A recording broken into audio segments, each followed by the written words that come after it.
محترم ناظرین کرام، ابھی آپ تلاوت قرآن سے مستفید ہو رہے تھے۔ اب اس کے بعد آپ کے سامنے درس قرآن پیش کیا جائے گا، جس کو آپ کے سامنے پیش کریں گے مولانا عبد الملک مظاہری صاحب دامت برکاتہ۔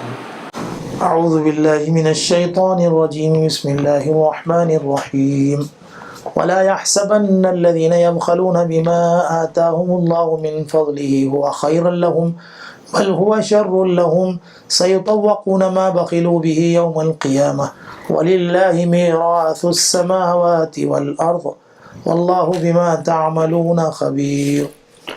لقد سمع الله قول الذين قالوا إن الله فقير ونحن أغنياء سنكتب ما قالوا وقتلهم الأنبياء بغير حق ونقول ذوقوا عذاب الحريق ذلك بما قدمت أيديكم وأن الله ليس بظلام للعبيد الذين قالوا إن الله عهد إلينا ألا نؤمن لرسول حتى يأتينا بقربان تأكله النار قل قد جاءكم رسل من قبلي بالبينات وبالذي قلتم فلم قتلتموهم إن كنتم صادقين فإن كذبوك فقد كذب رسل من قبلك جاءوا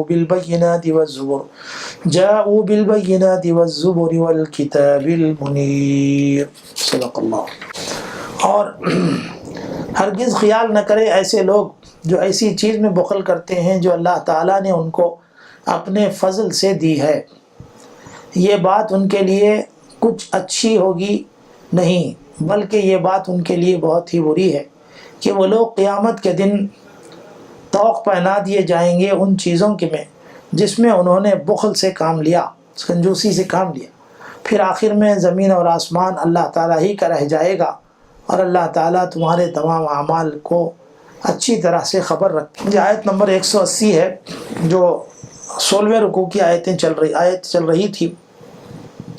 اس سے پہلے آیت نمبر 179 جس میں انبیاء کرام جو اللہ تعالیٰ کے خصائص علم میں شریک نہیں ہیں، وہ بھی وضاحت اس میں کی گئی کہ کسی کو یہ شبہ نہ ہونے پائے سابقہ آیت کے اندر جس میں حق تعالیٰ نے فرمایا وَلَكِنَّ اللَّهَ وَمَا كَانَ اللَّهُ لِيُطْلِعَكُمْ عَلَى الْغَيْبِ وَلَكِنَّ اللَّهَ يَجْتَبِي مِن رُّسُلِهِ، کہ اللہ تعالیٰ تم کو غیب پر مطلع کرنا نہیں چاہتا، ہاں البتہ اپنے رسولوں میں سے جس کو چاہے اس سلسلے میں حق تعالیٰ منتخب فرماتے ہیں۔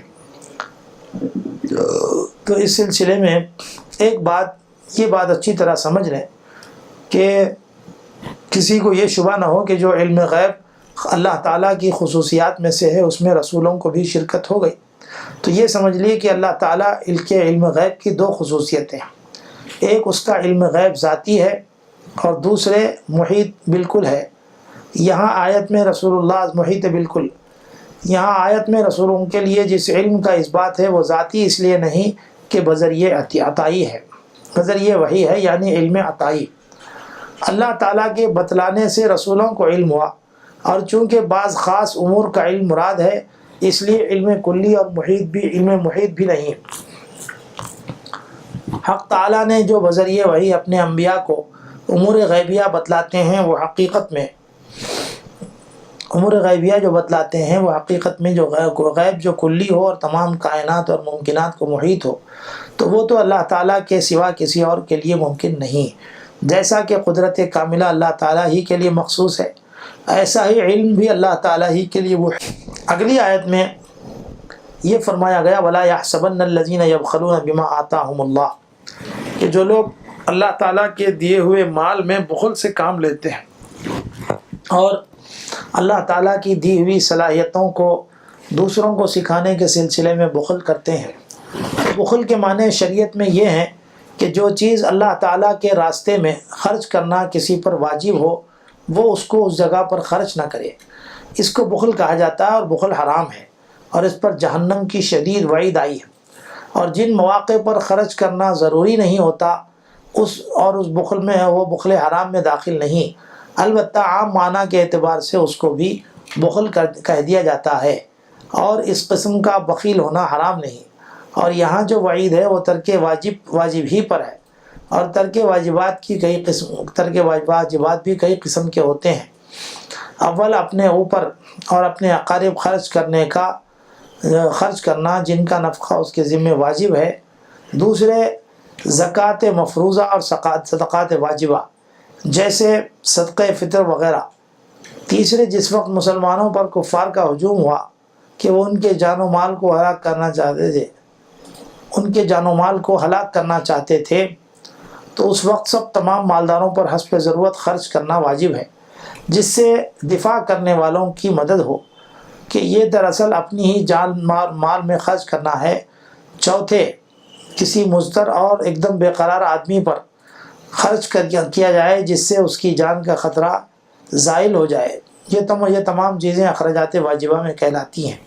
لہٰذا وَلَا يَحْسَبَنَّ الَّذِينَ يَبْخَلُونَ والی آیت ہم کو اس بات کا تقاضا کرتی ہے کہ ایسے لوگ بخل سے بچنے کا اہتمام کریں، ورنہ بخل کی کیا سزا ہوگی؟ سَيُطَوَّقُونَ مَا بَخِلُوا بِهِ يَوْمَ الْقِيَامَةِ، کہ قیامت کے دن جس چیز کے دینے میں آدمی نے بخل سے کام لیا ہوگا تو اس کا طوق بنا کر اس کے گلے میں ڈالا جائے گا۔ اس کی تفسیر نبی کریم صلی اللہ علیہ وسلم نے حدیث میں اس طرح سے فرمائی ہے کہ حضرت ابو ہریرہ رضی اللہ عنہ سے روایت ہے کہ رسول اکرم صلی اللہ علیہ وسلم نے فرمایا، جس شخص کو اللہ تعالیٰ نے کوئی مال عطا فرمایا، جس شخص کو اللہ تعالیٰ نے نبی کریم صلی اللہ علیہ وسلم کے ذریعے سے یہ بتایا کہ اللہ تعالیٰ نے کوئی مال عطا کر دیا ہو، پھر اس نے اس کی زکوٰۃ نہیں نکالی، تو قیامت کے دن یہ مال اس کے لیے ایک سخت زہریلا سانپ بن کر ڈسے گا اور اس کو طوق بنا دیا جائے گا۔ وہ شخص اس کی باچھیں پکڑے گا اور کہے گا، یعنی وہ زہریلا سانپ اس کی باچھیں پکڑ کر کہے گا، لے میں تیرا مال ہوں، تیرا سرمایہ ہوں، تیرا خزانہ ہوں۔ اس کے بعد نبی کریم صلی اللہ علیہ وسلم نے یہ آیت تلاوت فرمائی جو وَلَا يَحْسَبَنَّ الَّذِينَ يَبْخَلُونَ والی آیت تھی۔ اسی طرح ایک حدیث میں نبی کریم صلی اللہ علیہ وسلم کا یہ ارشاد نقل کیا گیا ہے کہ جو بھی آدمی ذی رحم اپنے قریبی رشتہ دار سے اس کی ضرورت سے بچے ہوئے مال سے مدد مانگے اور وہ مدد نہ کرے اور بخل کرے، تو وہ مال قیامت کے دن سانپ بنا کر اس کا طوق ڈالا جائے گا، طوق اس طرح پہنا دیا جائے گا۔ پھر نبی کریم صلی اللہ علیہ وسلم نے یہ آیت تلاوت فرمائی جو اوپر گزری۔ اور ایک حدیث میں ہے کہ جو شخص اپنے پیچھے خزانہ چھوڑ کر جائے تو وہ خزانہ ایک گنجا یعنی 2 نقطوں والا سانپ بن کر قیامت کے دن اس کے پیچھے لگ جائے۔ وہ شخص گھبرا کر کہے گا کہ تو کیا بلا ہے؟ وہ کہے گا کہ میں تیرا جمع کیے جانے والا خزانہ ہوں جس کو چھوڑ کر آیا تھا۔ وہ پہلا سانپ اس کے ہاتھ کو وہ سانپ پہلے اس کے ہاتھ کو کھا لے گا، پھر باقی بدن کو کھا جائے گا۔ پھر قیامت کے عذابوں میں کثرت سے یہ بات ہے کہ جو شخص کسی عذاب کی وجہ سے ریزہ ریزہ ٹکڑے ٹکڑے ہو جائے، پھر عذاب کے مسلط ہو جانے کے واسطے اپنی اصلی حالت پر عود کر کے دوبارہ عذاب کا محل بنے گا۔ تو اس واسطے ایسے لوگوں کے لیے اس طرح کی آیتیں یقیناً بہت اہمیت کی حامل ہیں، جس سے ان کو بخل سے بچنا چاہیے۔ پھر اگلی آیت میں فرمایا، لَقَدْ سَمِعَ اللَّهُ قَوْلَ الَّذِينَ قَالُوا إِنَّ اللَّهَ فَقِيرٌ وَنَحْنُ أَغْنِيَاءُ، کہ بے شک اللہ تعالیٰ نے ان لوگوں کی باتیں سن لی ہیں جنہوں نے یوں کہا کہ نعوذ باللہ اللہ تعالیٰ فقیر ہے اور مفلس ہے اور ہم مالدار ہیں۔ یاد رکھنا چاہیے کہ ہم ان کی کہی ہوئی باتیں نوٹ کر رہے ہیں۔ اللہ تعالیٰ ان کو قتل کر دے، ان کا قتل کرنا انبیاء علیہ السلام کو ناحق، تو اس وقت میں ہم کہیں گے کہ تم چکو عذاب کو، وذوقوا عذاب الحریق، کہیں گے ہم کہ تم عذاب کو چکو، اور یہ کہنا ان کا اس وجہ سے ہوگا لا جرم سنکتب ما قالوا وقتلهم الانبیاء بغیر حق، کہ یہ چیز ان کو بتائی جائے گی کہ ان لوگوں نے عذاب کے بارے میں یہ کہا سنکتب ما قالوا وقتلهم الانبیاء، کہ اللہ تعالیٰ فرما رہے ہیں ان کی جو باتیں کہی گئی ہیں اس کو ہم نوٹ کر رہے ہیں۔ ذالک بما، یہ نوٹ کرنا اس وجہ سے ہے کہ ان کے ہاتھوں نے یہ چیزیں سمیٹی ہیں، اور یہ بات ثابت ہی ہے کہ اللہ تعالیٰ بندوں پر ظلم کرنے والے نہیں ہیں۔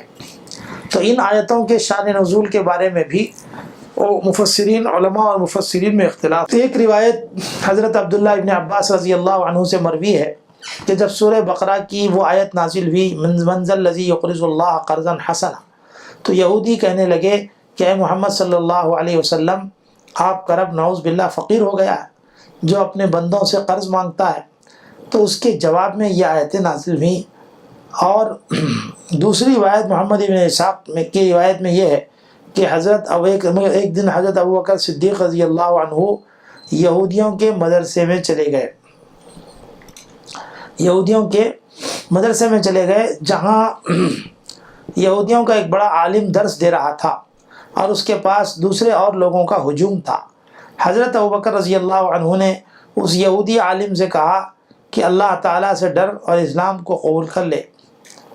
تو خدا کی قسم تجھ کو اس امر کا علم یقینی اور قطعی ہے کہ محمد صلی اللہ علیہ وسلم اللہ کے رسول ہیں. کیا تو اس بات کی قسم کھا سکتے ہو؟ یہ بات اس نے حضرت ابوبکر صدیق رضی اللہ عنہ سے پوچھی. تو اللہ تعالیٰ کی طرف سے چونکہ آپ صلی اللہ علیہ وسلم حق لے کر آئے ہیں اور تم آپ کے اوصاف کو تورات وغیرہ میں لکھا ہوا پاتے ہو، بس اس سلسلے میں تم کو چاہیے کہ رسول اللہ صلی اللہ علیہ وسلم پر ایمان لائیں اور اللہ تعالیٰ کو قرض حسنہ دیں، یعنی اس کی راہ میں صدقہ و خیرات کرتے رہیں. تو اللہ تعالیٰ تمہیں اس کی وجہ سے جنت میں داخل فرمائے گا اور اس کا ثواب عظیم ملے گا. اس پر وہ یہودی عالم نے یوں کہا کہ اے ابوبکر، تمہارا یہ گمان ہے کہ اللہ تعالیٰ ہم سے قرض مانگتا ہے، حالانکہ اللہ تعالیٰ تو فقیر، یعنی اللہ تعالیٰ تو ایسا نہیں ہے، اور قرض تو فقیر غنی سے لیتا ہے. اگر اللہ تعالیٰ فقیر نہ ہوتے تو پھر قرض نہ مانگتے، لہٰذا تمہارا کہنا صحیح ہے. کہتے بلا شبہ اللہ تعالیٰ فقیر ہے اور ہم مالدار ہیں، نعوذ باللہ من ذالک. اس پر حضرت ابوبکر صدیق رضی اللہ عنہ کو سخت غصہ آیا اور زور سے ایک تماچا اس کہنے والے کافر کے اوپر مار دیا اور کہا کہ اے دشمن خدا، اگر ہمارے اور تیرے درمیان کوئی اور عہد نہ ہوتا تو بخدا میں تیری گردن مار دیتا. اس پر اس یہودی عالم نے نبی کریم صلی اللہ علیہ وسلم کے پاس جا کر حضرت ابوبکر صدیق رضی اللہ عنہ کی شکایت کی اور کہا کہ آپ کے دوست نے میرے ساتھ یہ بری حرکت کی. تو نبی کریم صلی اللہ علیہ وسلم نے ان کو پھرایا.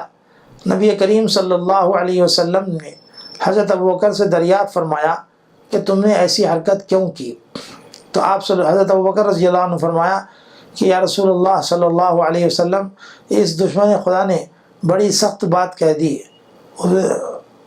نبی کریم صلی اللہ علیہ وسلم سے دریافت فرمایا کہ تم نے ایسی حرکت کیوں کی؟ انشاءاللہ اس کے بعد کی تفسیر آگے ہوگی.